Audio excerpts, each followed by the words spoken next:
These little berries are satin stitched, and I've left one here so I can do it with you.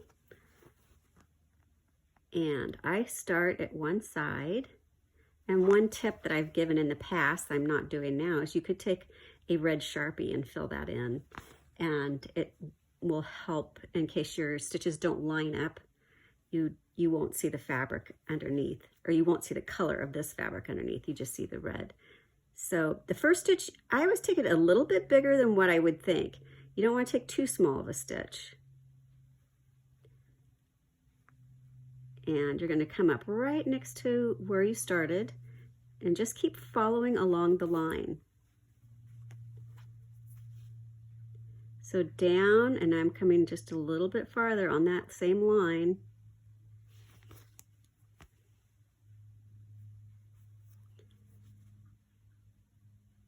And we just keep going.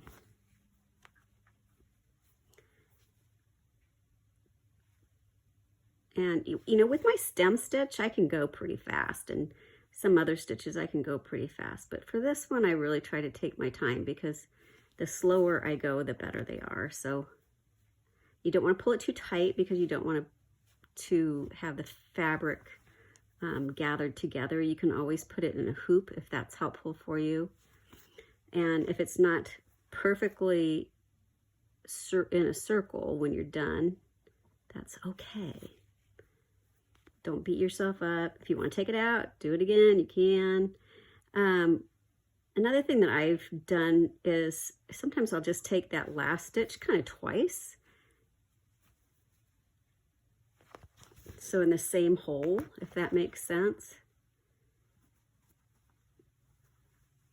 So there you go. It's not a perfect circle, as you can see, neither is this one.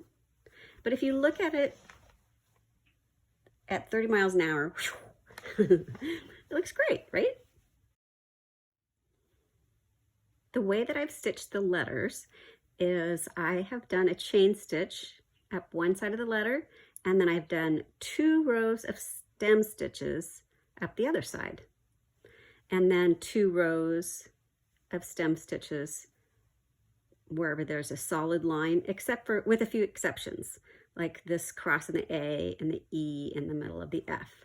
So on the pattern, when you see 2 lines drawn right next to each other, that means do 2 stem stitches. So if you look here on my R, I've already done 1. So now I'm going to do another one. And what I like to do is carry my thread on the same side as the existing stitches, so that, you know, how the thread kind of falls in a little bit. It will fall in towards the existing stitches, and it will kind of close the gap between the two. And I'm making these just actually touching each other.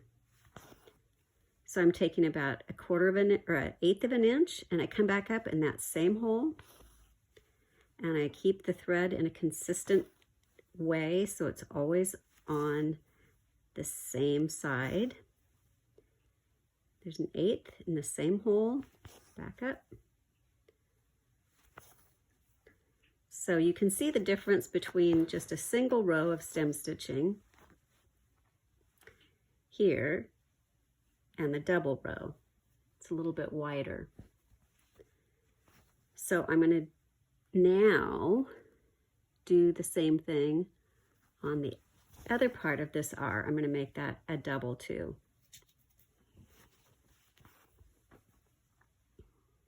I tend to tie knots. You can just thread your needle back through some of the existing stitches if you want to avoid knots.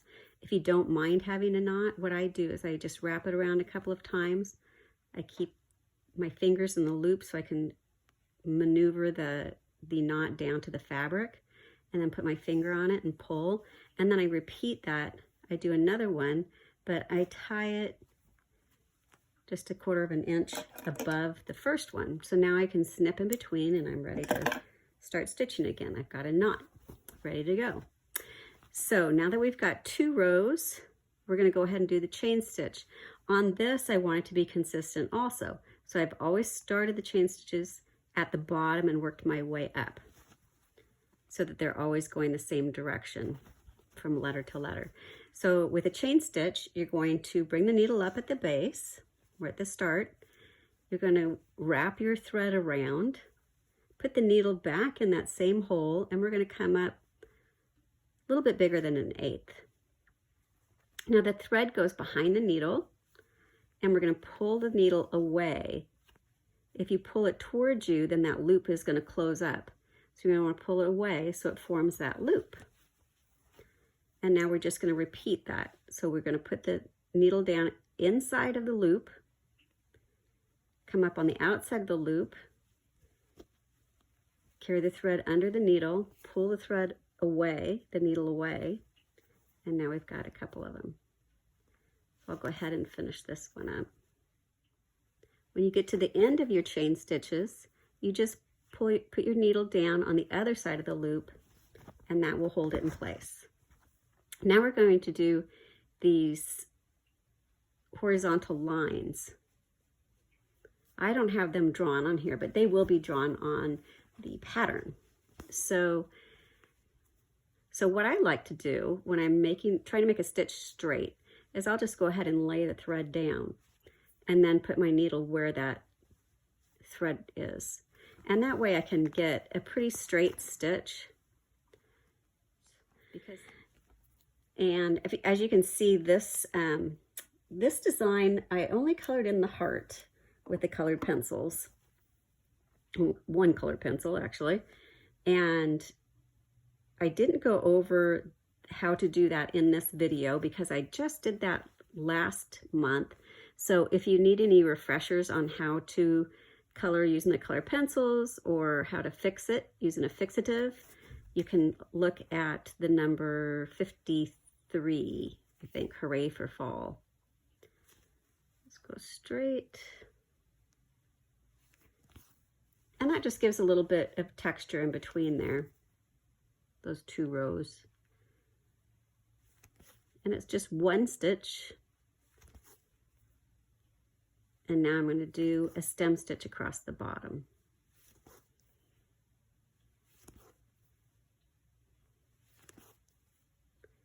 And our wording is done. Grateful. To do a basic stem stitch, we're going to start at one end.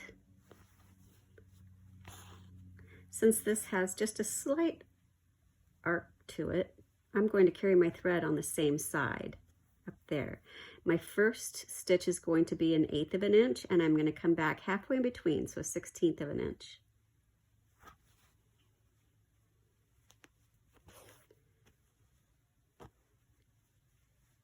I'm going to continue to carry my thread on the same side. I'm going to take 1/8 of an inch. Now I'm going to come back in the same hole. Not alongside the stitch, but in the same hole. And you want to pull it so that the threads lay flat against the fabric. You don't want to give it too much tension and have it crunch up, but you don't want to leave it so loose that the threads just sit as a loop on top of the fabric either. Okay, so that little part is done. And I have a couple of more little stems here and here. And so what I'll do is I'm just going to thread my needle under some of these stitches on the back. And I won't have any big loops of thread that could get caught on things. And I'll go ahead and stitch these other two little stems. I could tie a knot too, but since it's not that far, I decided to do it this way. I really love the way these leaves filled in, and I just used a blanket stitch.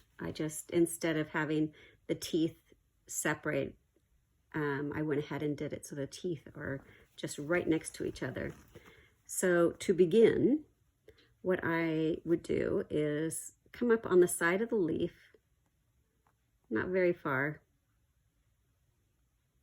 maybe 1/4 of an inch, maybe a little less, and go down in the base of the leaf, and then I'm going to come back up in the same spot where I started. Now I'm going to start the blanket stitches. So it's important to draw this center line because you're going to be putting your needle down on that center line and then bringing it up on the side of the leaf. The thread's going to go under the needle and you pull the needle away. Again, don't pull it this way or that will just collapse in on itself. So we're just going to repeat that. The needle goes in on the center line and then out on the outside of the leaf. The thread goes under the needle. And I do kind of use my thumb to move those stitches so that they're really just touching each other. It's okay to manipulate them a little bit. They don't care.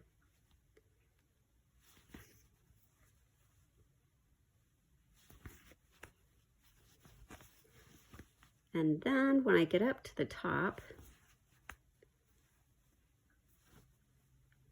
a little knot. Okay, so one more stitch, and I'm going to go ahead and put my needle in that same hole as that last tooth, come up at the top of the point, and then just take my needle down on the other side to tack that in place. It looks a little funky there at the top, but when I finish it will look okay. So instead of coming down the other side, I'm going to start at the base again. So I'm going to bring my needle up on the outside of the leaf, just a little bit up. We'll do that. Go down at the base, come back up in the same hole.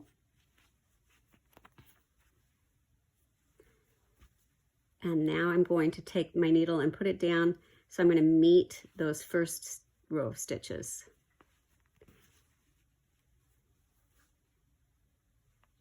And the thread goes under the needle.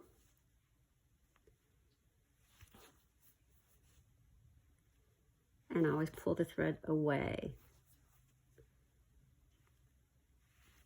Now we're coming up to the point.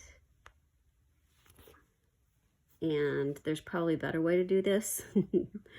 But I'm just going to, when I get really close, oh, sorry, I don't know if you can see or not. When I get really close like that, I'm going to put my needle down, basically in the same hole as last time. Come up at the tip of the leaf,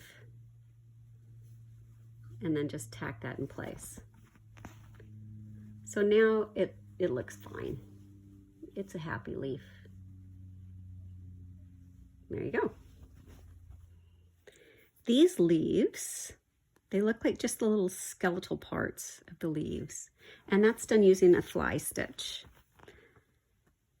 And usually with a fly stitch, you're going to bring the thread down on the other side of the little loop and tack it in place. This time it's going to have a tail.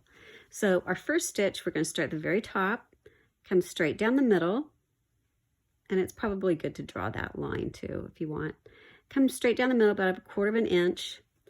Now I'm going to bring my needle up on one side of the leaf. There's a little space in between that very first top stitch and where this one is. So they're not touching each other. Now I'm going to carry my thread down towards the bottom of the leaf, bring my needle down on the other side of the leaf, and then bring it up at the base of that first stitch that went straight down. The thread goes under the needle. I'm going to pull the needle towards me, and that's the first one. Now on a fly stitch, what we would do is put the needle down right on the other side of that to tack it in place, but we're actually going to come down another little bit and then go back up on the outside of the leaf. And then we repeat that. So now the needle is going to go on the other side of the leaf, go down at the base of the straight stitch, thread under the needle, and we just keep continuing down.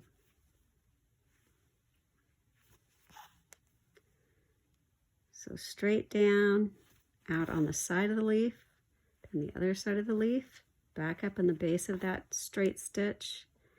I'll do one more here. So at the very end, then you will take the needle and put it down just right on the other side to tack it in place. And those are these fun leaves. The other stitch I wanted to show you is the Lazy Daisy, which is how I made these little flowers right here. So I have one done right there, and we have a few more to go. So we're going to start right at the tip of the stem. You make a little loop with the thread so it mimics the loop of the stitch. Bring your needle down right in the base again, and up at the tip of the loop, the thread goes under the needle. Pull it towards the loop, not towards the base. Don't pull it too tight or the loop will close up. And then we're going to tack it right on the other side of the loop. And there's one. Now we're going to start in the same spot down at the base again, and we'll make this next one.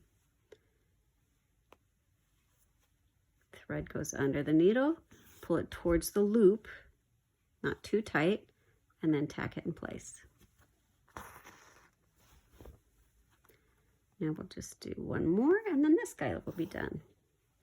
And this is Tea Honey Baldani thread. It's a really pretty fall color. There, just like that. Here is the finished stitchery.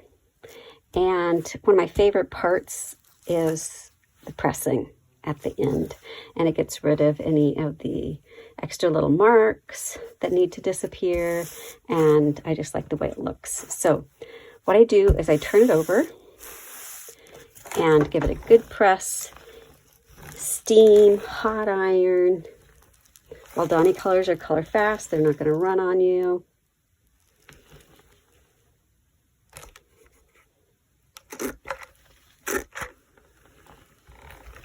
And by doing it upside down like this, you'll see that it allows the stitches to not be flattened. They actually can have, they can go down into the softness of your ironing pad like that. And so they still are raised and have a nice, sorry, I'm jiggling around a little bit. So there is the pressed piece. Now I'm stitching this Grateful Heart design up using the Baldani Brown. And I really like the way it's looking. I did a couple things differently. So you have an option of how you want to do things like these leaves. On this one, I just did the outline and then the vein down the middle, and I did it all with a stem stitch. So if you want to do something simpler than the blanket stitch, that might be an option for you. The last stitch I want to show you is the French knot, and those are where there are dots in the heart. So you'll bring your needle up right where there's a dot, and on this one I just wrapped it 2 times. I gently hold it in place with that finger, put the needle down very close to where I came up, and then gently pull those wraps down to the fabric. And now I'm going to hold that in place with the front and the back, on the front and the back of the fabric. And then all I have to do is pull the needle through. And there's my French knot. That's kind of a big one. I'll do one more. So since these are fairly close together, I'm not going to tie a knot and start again. I'm just going to carry my thread on the back. So this one, I'll show you if I wrap the thread and keep it a little more snug on the needle.